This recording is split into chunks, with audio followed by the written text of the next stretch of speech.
जय हिंद दोस्तों, मैं राहुल सर। आज हम आपको यूपी बोर्ड एग्जाम 2024 की तैयारी के लिए कुछ ऐसे मोस्ट इंपॉर्टेंट क्वेश्चन को लेके आए हैं जो कि एग्जाम के लिए मोस्ट इंपॉर्टेंट है। देखिए, ये आपका पेपर सेट 822 डीएक्स का क्वेश्चन 1 से हम इसमें सॉल्व करवाएंगे और इसमें 6 क्वेश्चन है और सभी क्वेश्चन 2-2 नंबर के हैं, इसलिए आपका हो गया 12 अंक। ठीक ना, 12 नंबर का ये सभी क्वेश्चन है, पूरा मिला के 12 नंबर। इसमें देखिए कुछ ऐसे क्वेश्चन हैं जो कि हर साल रिपीट होता है, जैसे कि सिद्ध कीजिए कैरी में 3 एक अपरिमेय संख्या है, कैरी में 5 एक अपरिमेय संख्या है। अपरिमेय संख्या वाले से एक क्वेश्चन हर साल आता है। तो ये आपका पेपर सेट 822 डीएक्स का है जो कि 2023 का है। ठीक है, इसमें देखिए पहला क्वेश्चन आपका है, सिद्ध कीजिए कि कैरी में 3 एक अपरिमेय संख्या है। कैरी में 3 एक अपरिमेय संख्या है, इसको सिद्ध करने के लिए हम आपको बताए थे इससे पहले वाले वीडियो में कि सबसे पहले आप कैरी में 3 को एक परिमेय संख्या मान लीजिए। कैरी में 3 अगर एक परिमेय संख्या है तो इसको आप लिखेंगे p/q के रूप में। फिर उसके बाद हम बताए थे उसका वर्ग कर लीजिएगा, ठीक ना। फिर उसका वर्ग करने के बाद इसको ऐसे सॉल्व कर देना है कि आपका परिमेय हो जाए, तो इसका अपरिमेय हो जाए। तो इसका देखिए डिस्क्रिप्शन में जो लिंक दिया गया है उसमें आपका एक वीडियो है अपरिमेय संख्या को सिद्ध करने वाला, उसमें हम कई ठो क्वेश्चन सॉल्व करवाए हैं, उसको जाके आप जरूर देख लीजिएगा। इसलिए हम आपको यहाँ पे बताने वाले हैं क्वेश्चन नंबर 20 से, पहले का क्वेश्चन नंबर 20 से सभी को सॉल्व करवाएंगे, क्योंकि इस क्वेश्चन को हम सॉल्व करवा दिए। देखिए दिया है, यदि 10a + b = 1 और 10a - b = 1/√3 और उसके बाद बोला है a - b is greater than r = 0 और लेस देन r = 90 डिग्री। देखिए जब ये इक्वल ये दिया है और ये इक्वल ये दिया है और कुछ कंडीशन दे दिया, फिर उसके बाद बोला जा रहा है तो a और b के मान ज्ञात करना। इसमें से आपको क्या निकालना, a और b का मान। तो आप बने रहिएगा, वीडियो को पूरा देखिएगा और अभी क्वेश्चन आपको समझ में जरूर आएगा, पूरा क्वेश्चन आपको समझ में आएगा। और क्योंकि ये आपका मोस्ट इंपॉर्टेंट वीडियो होने वाला है, 12 नंबर का आपका आता है। ठीक है, 10a + b, 10a + b equal दिया है 1, 10a + b = 1। जब ये 10 में है तो इसको भी आपको 10 में सोचना है कि ये 110 कितने का वैल्यू होता है। तो 10a + b यहाँ पे आप लिखे हैं, तो यहाँ पे आप लिखेंगे ये तो एक हमारा होता है 1045 का, होता है ना, 1045 का होता है ना। तो यहाँ पे आप लिखेंगे 45 डिग्री। 45 को आप बोल सकते हैं π/4। क्या बोल सकते हैं, π/4। तो जब 10a + b = 1045, 10 से 10 बराबर 10 बराबर, इसका मतलब ये यहाँ से गायब हो जाता है। कैसे गायब होता है, यहाँ देखिए अगर 10 थीटा बराबर अगर 10 अल्फा है, ठीक, तो थीटा बराबर हम लिखते हैं 10 इनवर्स 10 अल्फा। ठीक है, और जब एक 10 इनवर्स हो, एक 10 में हो, तो इसे खत्म करके यहाँ पे हम अल्फा लिखते हैं, इसलिए थीटा बराबर अल्फा। और वैसे समझने के लिए क्या समझा जाता है कि ये कट गया, लेकिन एक्चुअल में ऐसा होता है। ठीक है, तो यहाँ पे a + b का वैल्यू मिल गया 45 डिग्री। इसे मान लीजिए आप इक्वेशन नंबर 1। बात क्लियर है। अभी हम किसको लेके चलें, इसको लेके चलें। अब हम इसको लेके चलने वाले हैं। दिया है 10a - b इक्वल दिया है 1/√3। ठीक है, अब आपको इसके बारे में सोचना है कि ये 10 कितने का वैल्यू है। तो यहाँ पे देखिए बन गया 10a - b और ये आपका है 10 30 डिग्री। कितना है, 30 डिग्री का। तो ये बन गया आपका a - b बराबर हो जाएगा 30 डिग्री के। इसे आप मान लीजिए इक्वेशन नंबर, इसे मान लीजिए समीकरण 2। ठीक है, ये आपका समीकरण 1 हो गया, ये समीकरण 2 हो गया। अब आपको निकालना है a और b का मान। क्या निकालना आपको, a और b का मान। a और b का मान तभी मिलेगा जब आप इन दोनों समीकरणों को सॉल्व करेंगे। अब देखिए यहाँ पे a बराबर है प्लस है, नहीं कटेगा, अगर घटाएंगे तब जाके कटेगा। यहाँ पे b +- में है, अगर हम इन दोनों को जोड़ देते हैं पूरा समीकरण को, समीकरण 1 समीकरण 2 को अगर जोड़ देते हैं तो b कट जाएगा। तो आपको लिखना है समीकरण 1 व समीकरण, ऐसे आपको एग्जाम में लिखना है, तभी आपको पूरा नंबर मिलेगा। कोई भी आपका एक नंबर काट नहीं सकता अगर आप पूरा अच्छे से लिख रहे हैं तब। समीकरण 1 व समीकरण 2 को जोड़ने पर, ठीक ना, समीकरण 1 व समीकरण 2 को जोड़ने पर। क्यों हम जोड़े हैं, जब हम जोड़ेंगे तो b से b कट जाएगा, अगर हम घटाएंगे तो a से a कट जाएगा। तो दोनों में से किसी ना किसी को काटना पड़ेगा तब जाके मान मिलेगा। तो a प्लस बी इक्वल हो गया 45 डिग्री और यहाँ a माइनस बी इक्वल हो गया 30 डिग्री। अब देखिए जब आप जोड़ेंगे तो कोई चीज़ नहीं बदलता, ये प्लस बी और ये माइनस बी खत्म हो गया, ये a हो गया 2a इक्वल हो गया यहाँ पे 75 डिग्री। तो यहाँ जब आप a का मान निकालेंगे a इक्वल हो जाएगा 75 डिग्री, 75/2। इसे आप कट कर देंगे तो ये आपका मिल जाएगा 2 3 6, 2 3 6, यहाँ पे 3 आ गया, 1 बचा, 2 7 14 और फिर उसके बाद 2 25 10। तो ये आपका हो गया a का वैल्यू। फिर उसके बाद आपको निकालना है b का वैल्यू। इस a के वैल्यू को आप रख दीजिए। a के वैल्यू को अगर हम रख देते हैं b के जगह पे, देखिएगा a का वैल्यू b के जगह पे रख दीजिए। मतलब चाहे आप समीकरण 1 में जो b है वहाँ रखिए, चाहे 1 2 में जो है वहाँ रखिए। तो समीकरण 1 में a इक्वल कितना दिया है 75 बाई कितना 2 रखने पर, ठीक है। जब आप उसमें रखेंगे किसके जगह पे, समीकरण 1 में a के जगह पे, a के जगह पे आप रखेंगे जब 75/2, ध्यान दीजिएगा पहले वहाँ पे लगाएं फिर ये वाला फिर ये वाला, ठीक है। अब ये हो गया b और ये 45, इसे उधर लेके जाएंगे तो b इक्वल 45 माइनस 75/2, एलसीएम लेंगे तो ये हो जाएगा b इक्वल 90 माइनस 75/2, घटा देंगे आ जाएगा आंसर। बस ये आपका आंसर मिल गया है।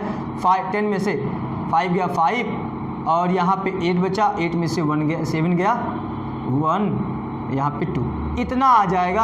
अगर आप इसको कट कर देंगे तो आ जाएगा 2 7 14, 2 25 10, ठीक है। 7.5 आ जाएगा। अगर आप इन दोनों को जोड़ेंगे, किसको 37.5 और 7.5 को अगर आप जोड़ेंगे 5 5 10 का 0, यहाँ 7 7 14, 1 15, यहाँ पे 3 1 4, 45 आ जाएगा। किसका मान, a और b का योग।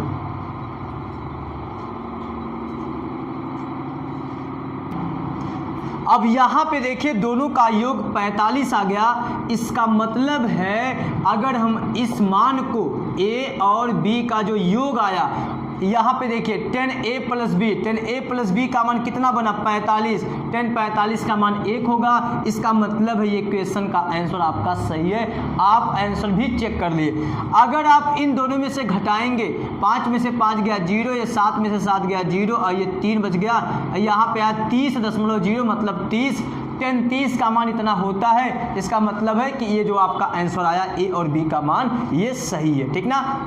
अब चलते हैं हम इसके क्वेश्चन नंबर 3 पर जो आपका बी वाला है।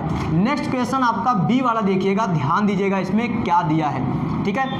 अच्छा यहाँ पे जो कंडीशन दिया था ये a प्लस बी दिया था, ठीक है। चलते हैं सी वाले पर। 2 घनों जिनमें प्रत्येक का आयतन, 2 घन है, देखिए यहाँ बनाया गया है, प्रत्येक का आयतन दिया है 64 सेंटीमीटर क्यूब के संलग्न फलकों को मिलाकर, इनके संलग्न फलकों को मिलाकर एक घनाभ बनाया जाता है। प्राप्त घनाभ का पृष्ठीय क्षेत्रफल ज्ञात कीजिए, ठीक है। अब आप ये बताइए अगर दोनों घनों का आयतन 64 सेंटीमीटर क्यूब है तो जाहिर सी बात है कि उनकी भुजाएं जो रही होंगी सेम रहा होगा, क्योंकि घन का आयतन बराबर होता है भुजा क्यूब। इसलिए जब उसकी भुजा जब तक बराबर नहीं होगी तब तक आयतन कैसे सेम होगा। इसलिए मान लेते हैं कि दोनों घन की भुजा क्या है, माना दोनों घनों की भुजाएं a सेंटीमीटर है, a सेंटीमीटर है। अब आप बताइए घन का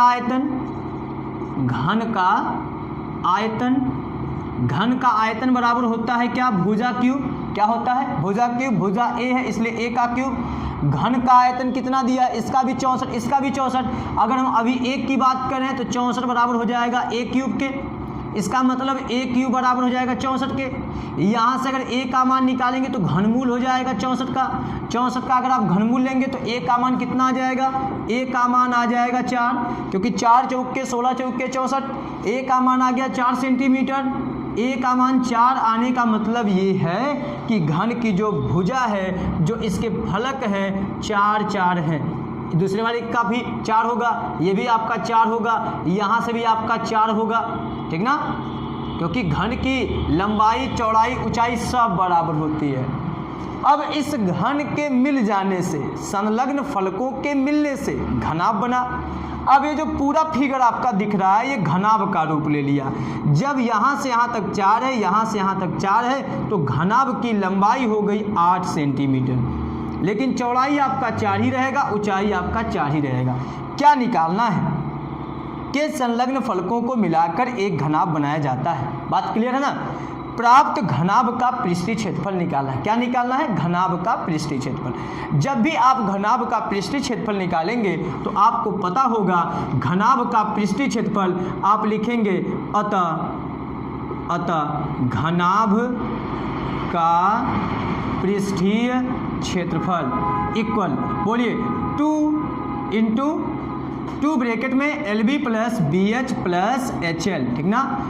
L क्या है? लंबाई, B क्या है? चौड़ाई, H क्या है? ऊंचाई, ठीक है। तो यहाँ पे आप रखेंगे 2 इंटू लंबाई कितना हो गया? 8 हो गया, ठीक है। चौड़ाई कितना है? चौड़ाई तो वही रह गया 4। चौड़ाई कितना? 4। ऊंचाई कितना? ऊंचाई के जगह पे 4 रखेंगे, H के जगह पे, H के जगह पे फिर 4 रखेंगे, फिर L के जगह पे 8 रखेंगे। ये सॉल्व कर दीजिए, आ जाएगा आंसर 8 चौक के 32, ये हो जाएगा 4 चौक के 16, 8 चौक के 32। अब आप बताइए 32 कितना हो गया? 64 हो गया। और 64 में अगर आप 6 जोड़ेंगे 70 हो गया, और 70 में 10 जोड़ेंगे तो कितना हो गया? 80, और इसमें गुणा कर दीजिए 2 से, हो जाएगा 160। क्या आ जाएगा? आपने क्या निकाला? आपने क्षेत्रफल निकाला, इसलिए मात्रक सेंटीमीटर स्क्वायर। बात क्लियर है ना? सबको क्लियर है? समझ में आ रहा है? देखिए नेक्स्ट क्वेश्चन। देखिए क्वेश्चन नंबर डी में दिया है निम्नलिखित सारणी से माध्यिका ज्ञात कीजिए। क्या आपको निकालना है? माध्यिका निकालना है, ठीक है। और यहाँ पे ऐसे बना के दे दिया है, ठीक। यहाँ पे देखिए क्वेश्चन है, वर्ग अंतराल दिया है, बारंबारता दिया है। इसमें आपको संचयी बारंबारता पता करना होगा। ये कैसे पता चला? देखिए माध्यिका का जो फार्मूला होता है, माध्यिका का जो फार्मूला होता है L plus n/2 minus CF, ठीक है, बाई F, ठीक, इंटू H। अब यहाँ पे L क्या है? L जो है माध्यिका वर्ग की निम्न सीमा है। n/2 क्या है? जो आपका टोटल बनेगा यहाँ पे संचयी बारंबारता से यहाँ पे, या बारंबारता का टोटल जो बनेगा उसका आधा यहाँ पे लिखना है। फिर माइनस CF क्या है? संचयी बारंबारता है। फिर F क्या है? बारंबारता है। H क्या है? जो अंतराल के बीच डिफरेंस है। देखिए 0 से 10 हो गया, और 10 से 20, और फिर 20 से 30, अब आगे आप समझ गए हैं, 30 से 40, 40 से 50, मतलब 10 बढ़ रहा है, तो वो चीज़ वो वहाँ पे है, ठीक ना। वो वर्ग अंतरालों के बीच का गैपिंग है, ठीक है। अब सब मिलेगा कैसे? सबसे पहले आपको जब भी माध्यिका पूछा जाए क्वेश्चन में, सबसे पहले आपको संचयी बारंबारता निकालना है। संचयी बारंबारता के लिए देखिए बारंबारता के 7 वाले को यहाँ पे आप कॉपी कर लेंगे, फिर उसके बाद इस वाले को आप इसमें जोड़ के, 7 को इसमें जोड़ के, और फिर उसके बाद यहाँ पे इसके सीध में लिखेंगे। तो यहाँ पे 7 में अगर आप 12 जोड़ोगे तो 19 हो जाएगा। फिर 19 में आपको ये जोड़ना है, 18 दूना 36, 1 37 हो जाएगा। कितना हो जाएगा? ये 37। ये देखिए आपको करना नहीं है, बाकी समझना तरीका ये, बाकी जब आप पेपर में लिखेंगे तो आपको ऐसे नहीं दिखाना है। इसको आपको इसके साथ जोड़ना है। जब आप इसमें जोड़ेंगे तो ये 7 5 12 हो गया, और 3 1 4 1 5 हो गया। फिर उसके बाद ये यहाँ पे आप लिख दिए, फिर इसका इसमें जोड़ेंगे तो आपको मिलेगा 62 मिलेगा। फिर इसको इसमें जोड़ेंगे तो आपको मिलेगा 65, ठीक है। अब आपको जो मिला 65, ये आपका आ गया पूरे बारंबारताओं का योग आ गया। पूरे बारंबारताओं का योग का मतलब ये आपको मिल गया सिग्मा F। किसका वैल्यू मिला? ये आपको मिल गया सिग्मा F का वैल्यू 65, ठीक है। ऐसे आप एग्जाम में लगाइएगा, सिग्मा F का वैल्यू मिल गया 65, अब आपको निकालना है n/2। क्या निकालना है? n/2। n/2 बोले तो 65/2 कर देंगे। जब आप इसको भाग देंगे तो ये आ जाएगा 32.5। कितना आ जाएगा? 32.5। अब ये क्यों निकाला गया है? n/2 का मान या सिग्मा f का आधा करने पर जो मान प्राप्त होगा उसको आपको देखना है संचयी बारंबारता में 32.5 किस में पाया जाएगा। इसमें अगर 7 दिया है तो 7 से कम सब पाए जाएंगे, ठीक, 7 तक। इसमें 7 के बाद अगर जैसे होगा वो आपका 19 तक ये जिम्मेदारी लेगा। 19 के बाद 20, 21, 22 चलते चलते चलते 37 तक ये जिम्मेदारी लेगा। तो बताइए 32 वाला, 32.5 वाला तो इसी में ना मिलेगा। 32 वाला, 32.5 वाला या मान लीजिए 33 वाला आपका हो, यहाँ तक 25 वाला, 20 वाला सब कुछ तो इसमें मिलेगा ना। इसलिए आपको इसको चिन्हित कर लेना है ऐसे, ठीक है। चिन्हित करने के बाद इसके सीध में जो आपका ये वाला वैल्यू है ये आपका माध्यिका वर्ग है। क्या है? माध्यिका वर्ग। ध्यान दीजिएगा, ये आपका क्या है? माध्यिका वर्ग। माध्यिका वर्ग मिला आपको 20 से 30। क्या मिला? माध्यिका वर्ग 20 से 30। तो यहाँ से आपका जो निम्न सीमा होगा माध्यिका वर्ग का 20 है, इसलिए L का मान 20। बात क्लियर है? n/2 तो देखिए यहाँ से निकाल ही लिए आप है। फिर उसके बाद आपको CF निकालना है। CF क्या होगा? CF जो होगा इसी के ऊपर वाला जो आपका होगा वही CF होगा, इसलिए CF का मान 19। ठीक है, CF का मान 19 हो गया। H का मान तो हम बताए हैं अभी 10 होगा। अब आप मान रख दीजिए L का मान 20 प्लस n/2 का मान, n/2 का मान कितना आया? 32.5 माइनस CF का मान 19 बटा F का मान कितना है? F का मान देखिए ये वाला होगा, ठीक है। F बराबर ये वाला होगा और CF इसी के ऊपर संचयी बारंबारता में ऊपर वाला होगा। F का मान 18 और यहाँ पे H का मान 10। अब इसको आप सॉल्व कर दीजिए, प्लस इसमें से घटाइए, इसमें से आप घटाएंगे तो ये 0.5, 12 में से 9 गया, 9 3 12, 3 हुआ, यहाँ पे 2 बचा, 2 में से 1 गया है 1, यहाँ पे 18 गुणे 10, इसका आप इसमें गुणा कर देंगे 20 प्लस हो जाएगा 135 बटा 18, भाग दे दीजिए आ जाएगा आंसर। ठीक है, भाग दे दीजिए आ जाएगा आंसर, 18 से भाग दे दीजिए। देखिए आप इसको भाग देके जल्दी बताइए कितना आएगा।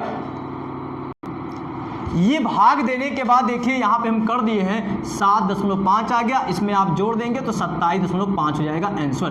बात क्लियर है? इसका ये वाला आंसर हो जाएगा। अब देखिए नेक्स्ट क्वेश्चन आपका क्वेश्चन नंबर ई देखिए क्वेश्चन नंबर आपका जो ई दिया है, बिंदुओं ये और ये को मिलाने वाले रेखाखंड को x अक्ष द्वारा विभाजित करने वाले बिंदु का निर्देशांक बताना है। ये देखिए 2 बिंदु दिया है। अगर हम इस बिंदु का जिक्र करें तो ये आपका x अक्ष में धनात्मक है, y अक्ष में ऋणात्मक है। इसका मतलब ये बिंदु कहीं पे आपका इधर होगा, ठीक ना, -1, -5, 1, -5 कहीं इधर होगा। फिर उसके बाद अगला बिंदु -4, 5 कहीं इधर आपका दूसरे वाले में होगा। चलिए हम मान लीजिए यहीं पे कहीं दिखा देते हैं बिना इसको ऐसे दिखाए ही, ठीक है। इन दोनों बिंदुओं को मिलाने वाले बिंदु, इन दोनों बिंदुओं को जब हम मिला रहे हैं तो उसको विभाजित करने में जो x अक्ष है इसका आपको निर्देशांक निकालना है। अब बताइए इन दोनों बिंदुओं को मिलाने वाले रेखाखंड को x अक्ष द्वारा विभाजित, अगर x अक्ष उसको काटेगा तो कहीं ना कहीं उसका y निर्देशांक आपको 0 मिलेगा। y वाला 0 मिलेगा, x वाला कुछ ना कुछ होगा, ठीक, x वाला कुछ ना कुछ होगा, y वाला 0 होगा। दो बिंदुओं को मिलाने वाले रेखाखंड को बांटने वाला कोई बिंदु का निर्देशांक का फार्मूला आप जानते हैं, x इक्वल होता है m1x2 plus m2x1 by m1 plus m2 और y इक्वल होता है m1y2 plus m2y1 by m1 plus m2। वही आप रख दीजिए आ जाएगा। यहाँ पे देखिए x के जगह पे x रहेगा, m1 के जगह पे मान लीजिए इसका अनुपात m1 संबंधी m2 ही है, ठीक है। m1 का मान हमको नहीं पता है, m2 का मान कितना, x2 का मान कितना लेना है, ये वाला लेना है, x2 का मान 1 लेना है, प्लस m2 का मान नहीं पता है, x1 का मान कितना -4 रखना है, फिर m1 प्लस m2।